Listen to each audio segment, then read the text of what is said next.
Hey guys, Bump here, bringing you this Unholy Death Knight Dragonflight talent guide.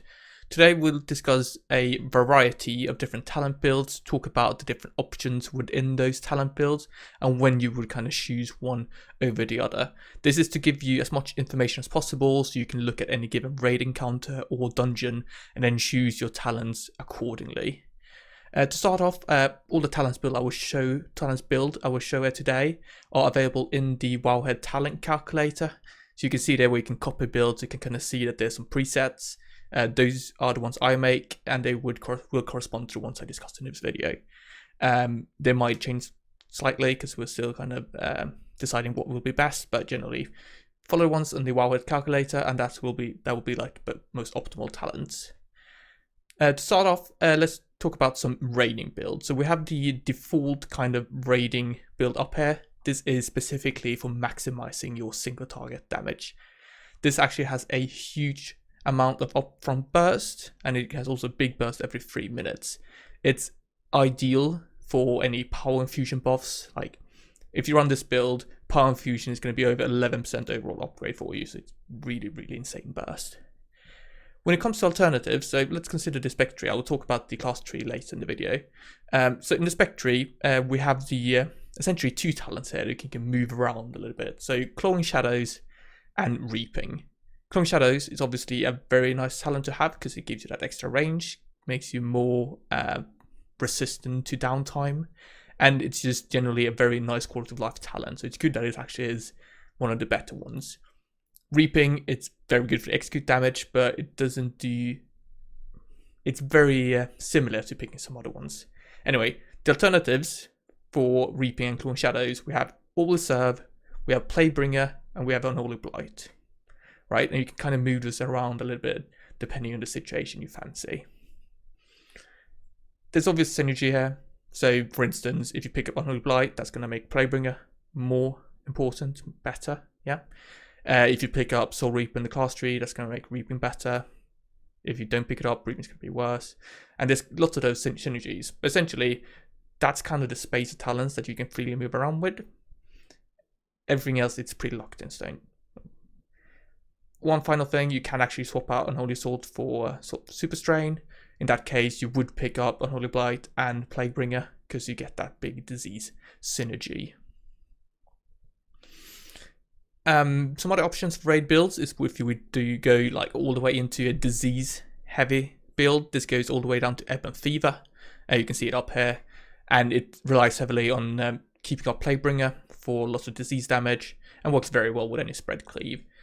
This is kind of a recommended build if you want to do big ad damage. It's very easy to do quick ad damage as you just need to dot up the ads, keep up your Plaguebringer, and you can do ton of damage using that Super Strain, Virulent Plague, big damage kind of thing. So what you can do with this disease build is transition then it into even more AoE, right? You can go and pick up Epidemic, you can go to Ghoulish Frenzy, you can go all the way down to Unholy Assault.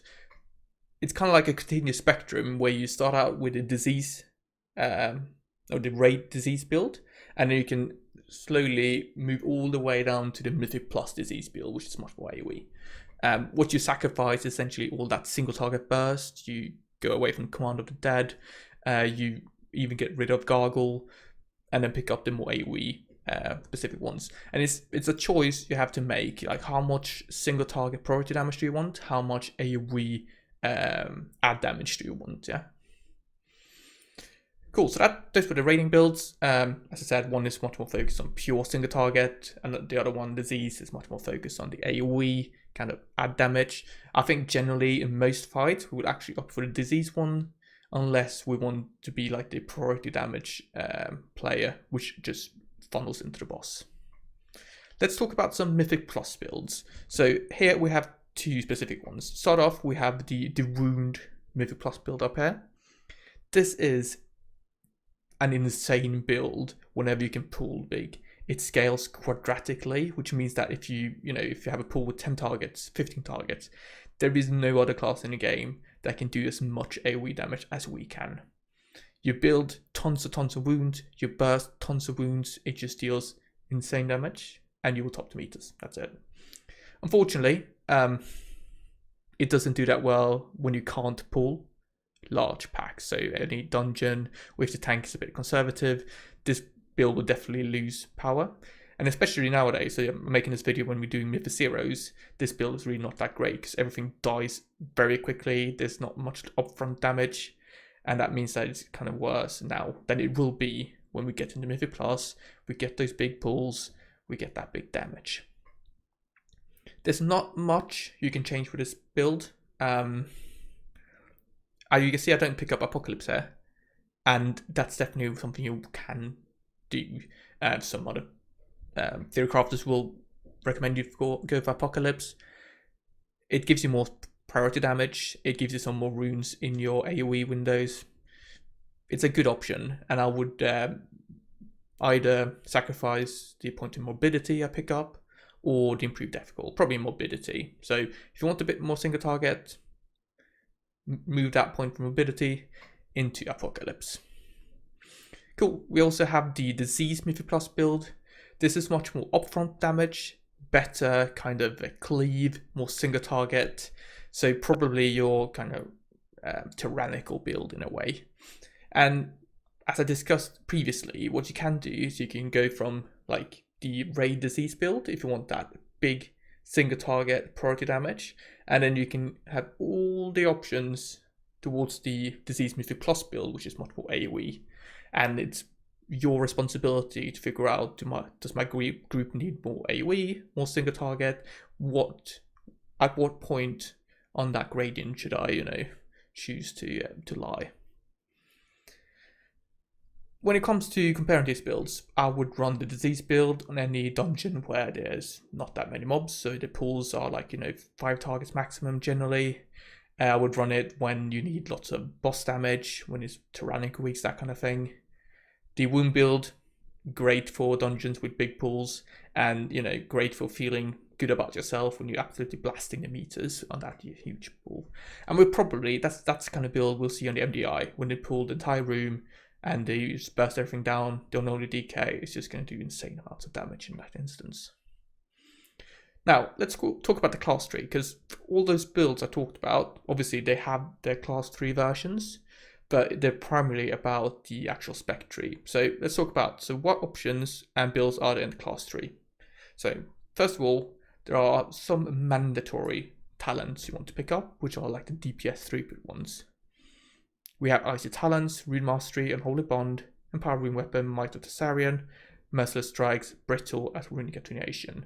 Actually, I've highlighted them here, it's the green ones. These are talents you will pick up every single time, right?